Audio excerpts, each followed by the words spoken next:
सुप्रभात विद्यार्थियों। आज का सुविचार, मधुर वचन है औषधि, कटु वचन है तीर। बच्चों, हमें बोलते समय सही शब्दों का चयन करना चाहिए। ऐसे शब्दों का चयन करना चाहिए जो हम चाहते हैं दूसरे हमारे लिए प्रयोग करें, क्योंकि मीठे वचन या शब्द तो दवा के समान होते हैं और कड़वे वचन या शब्द तीर के समान हमारे हृदय को छलनी कर देते हैं। तो बच्चों, आज हम शब्दों के ही विषय में पढ़ेंगे। क्या आप जानते हैं, शब्दों का भाषा में विशेष महत्व है, क्योंकि शब्दों से वाक्य बनते हैं और वाक्य से भाषा। इसलिए शब्द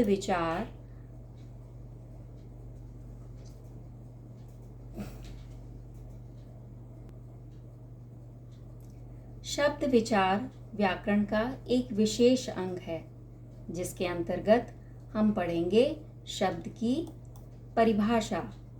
वर्णों के सार्थक समूह को शब्द कहते हैं, जैसे जल, रात, पूजा आदि। अब हम जानेंगे शब्दों के भेद। शब्दों के भेदों को इन आधारों पर बांटा जा सकता है बच्चों। पहला है अर्थ के आधार पर, दूसरा स्रोत के आधार पर, तीसरा रचना के आधार पर और चौथा प्रयोग के आधार पर। अर्थ के आधार पर शब्दों के दो भेद हैं, सार्थक शब्द और निरर्थक शब्द। सार्थक शब्द जिन शब्दों का कोई अर्थ होता है, उन्हें हम सार्थक शब्द कहते हैं, जैसे पुस्तक, महल, मंदिर आदि।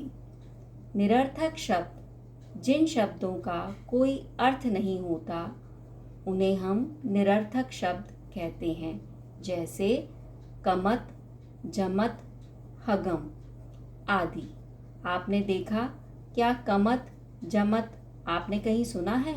इनका कोई अर्थ होता है, लेकिन पुस्तक, महल और मंदिर, इनका अपना एक अर्थ है, इसलिए यह सार्थक शब्द हैं। इसके बाद हम देखेंगे अर्थ के आधार पर सार्थक शब्दों के निम्नलिखित भेद होते हैं। पर्यायवाची शब्द, विलोम शब्द, अनेकार्थी शब्द, वाक्यांशों के लिए एक शब्द, एकार्थक प्रतीत होने वाले शब्द। इसके बाद हम देखते हैं कि शब्दों को हम स्रोत या उत्पत्ति के आधार पर भी बांट सकते हैं।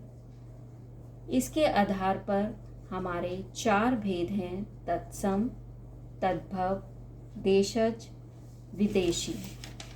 बच्चों, तत्सम शब्द संस्कृत भाषा के ऐसे शब्द जिनका हिंदी में प्रयोग बिना किसी परिवर्तन के उसी रूप में किया जाता है जिस रूप में वे होते हैं, यानी कि अपने मूल रूप में ही उनका प्रयोग किया जाता है बिना किसी परिवर्तन के, उन्हें हम तत्सम शब्द कहते हैं, जैसे दुग्ध, आम्र, मयूर आदि। अब देखते हैं तद्भव शब्द। संस्कृत भाषा के शब्द जो कुछ परिवर्तन के साथ हिंदी में प्रयोग किए जाते हैं, उन्हें तद्भव शब्द कहते हैं, जैसे चंद्र से चांद, सर्प से सांप बना।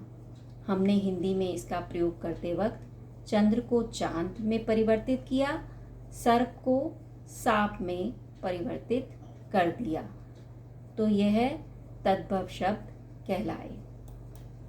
अब हम देखते हैं देशज शब्द या विदेशी शब्द, जिन्हें हम आगत शब्द भी कहते हैं। देशज शब्द ऐसे शब्द जो क्षेत्रीय भाषाओं, बोलियों या उपभाषाओं से हिंदी में आए हैं, देशी या देशज शब्द कहलाते हैं, जैसे गाड़ी, फटाफट, पगड़ी आदि। विदेशी या आगत शब्द हिंदी में आए अन्य देशों की भाषाओं के शब्दों को आगत या विदेशी शब्द कहा जाता है, जो अपने मूल रूप में प्रयुक्त होने लगे हैं, जैसे डॉक्टर, स्टेशन, स्कूल आदि। ये सभी शब्द विदेशी भाषा अंग्रेजी से हिंदी में प्रयोग होने लगे हैं।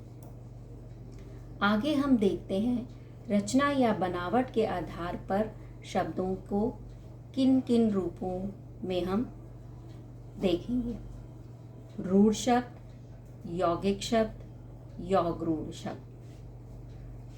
रचना के आधार पर हम शब्दों को रूढ़ शब्द, यौगिक शब्द और यौगरूढ़ शब्द में बांटते हैं। रूढ़ शब्द, जिन शब्दों के खंडों का कोई अर्थ नहीं होता, जो शब्द परंपरा से किसी विशेष अर्थ के लिए प्रयोग किए जाते हैं, उन्हें रूढ़ शब्द कहते हैं, जैसे जल, फल, माता आदि। जल शब्द के यदि हम टुकड़े करें तो उनका कोई अर्थ नहीं निकलता। जल, फल, माता, परंपरा से जल पानी के रूप में प्रयोग होता है। फल एक खाने की वस्तु है। माता माँ के लिए प्रयोग किया जाता है, इसलिए यह रूढ़ शब्द है।